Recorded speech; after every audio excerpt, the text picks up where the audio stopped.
So, Elementor Cloud, what is this thing? No, I'm not going to promote it as an affiliate. I just want to give you my thoughts about Elementor Cloud and what I think may be going on here.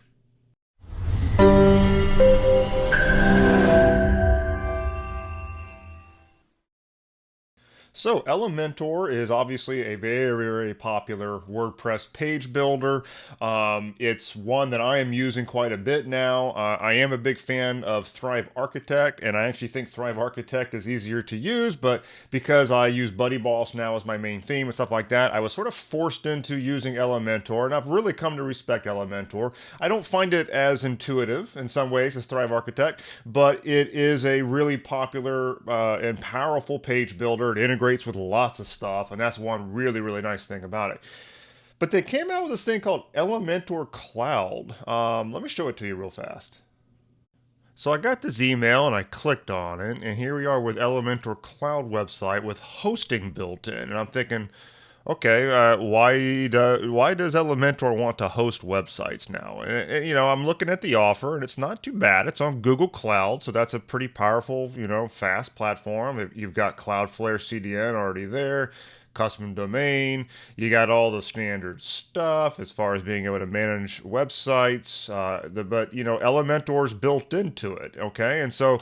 But as far as hosting, you've got 100 gigabytes of bandwidth, 100,000 monthly visits, 20 gigs. I mean, it's not like it's going to rock your world specs-wise when it comes to hosting, but it's going to. It should be pretty decent. I've not tested it, but the backbone, the way it looks like it's built, looks like it's going to be pretty solid.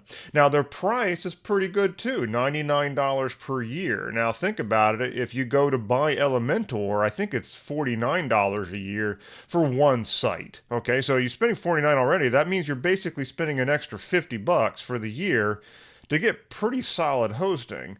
Now, it seems as if you're only going to be able to host the one site. You probably would have to pay again if you wanted to host other websites, but it's probably a pretty solid option. I mean, the CDN, all the Elementor Pro stuff, WordPress, of course, that's how this thing works. Free SSL. I mean, it's good, solid, standard hosting on Google Cloud.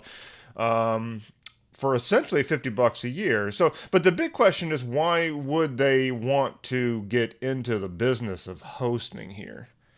I personally think there's two things at play here. One is that everybody knows that software as a service is a pretty good business model, and it comes with a recurring nature to it. And so I think that there's a good possibility here that Elementor may be looking at creating something similar to Squarespace or Wix or something to that effect, possibly even branching out onto its own thing. I don't really know, but they're obviously trying to go down that road, and this is a strategic business decision for them. And there could Elementor end up turning into its own thing and maybe even branch off from WordPress, or maybe fork it off in some way. I don't really know, but it would be an interesting turn of events, wouldn't it? The other thing is that if you're looking at Elementor and you're looking at the world of page builders, and then you look at where WordPress is going. The truth is, WordPress, obviously, it was very clear with the last version, the most recent version of WordPress, is that the block editor is going to eventually be able to edit the entire website. And so that the world of page builders is going to slowly become obsolete, most likely, or they're really going to have to up their game in terms of their unique selling proposition, because WordPress itself is going to get into the game of being able to allow you to change your entire site. You're no longer going to need plugins for doing things like page building visually, or even visually editing your theme. You're going to be able to do the whole thing. And so that's going to put companies like Beaver Builder and Thrive Themes and even Elementor and any of these page builders, it's putting them on notice that they're going to have to make some shifts and really make sure that customers see the value add to their products, because WordPress itself, I mean, we're still really early. WordPress cannot compete with these page builders yet, but it's going to get there. I think the block editor is going to get there as more options are built, like say Cadence theme, that can work with the block editor to allow you to do really solid visual editing of your entire site. And it's probably going to be a lot faster. It's not going to come with some of the payload of a page builder like Elementor.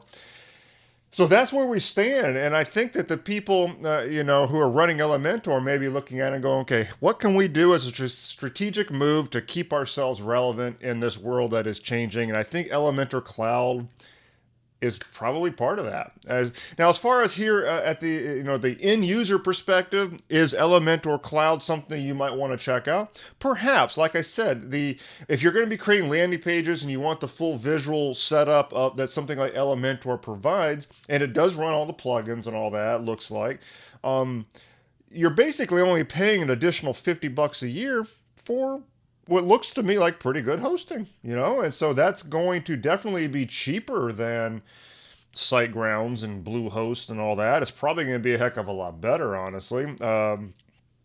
Some of those other companies, including Cloudways, which I really, really like, you have the option of going with Google Cloud, and it's a pretty good platform, honestly. I really wouldn't want to be on there, but it's just because I have a little bit of an anti-Google bent to me. But anyway, it's an interesting option. I'm kind of curious what you guys think about this option of Elementor Cloud. It's not something that I'm going to use, but I'm going to kind of keep tabs on things, and I'm kind of curious what you think about Elementor Cloud. So just post in the comments, let me know if this is something you would ever look at. Do you think it might be something that somebody might want to look at Elementor Cloud over something like going the traditional route like SiteGround or Cloudways or something to that effect? And we're going to sit back and we're going to see what happens. All right, talk to you soon.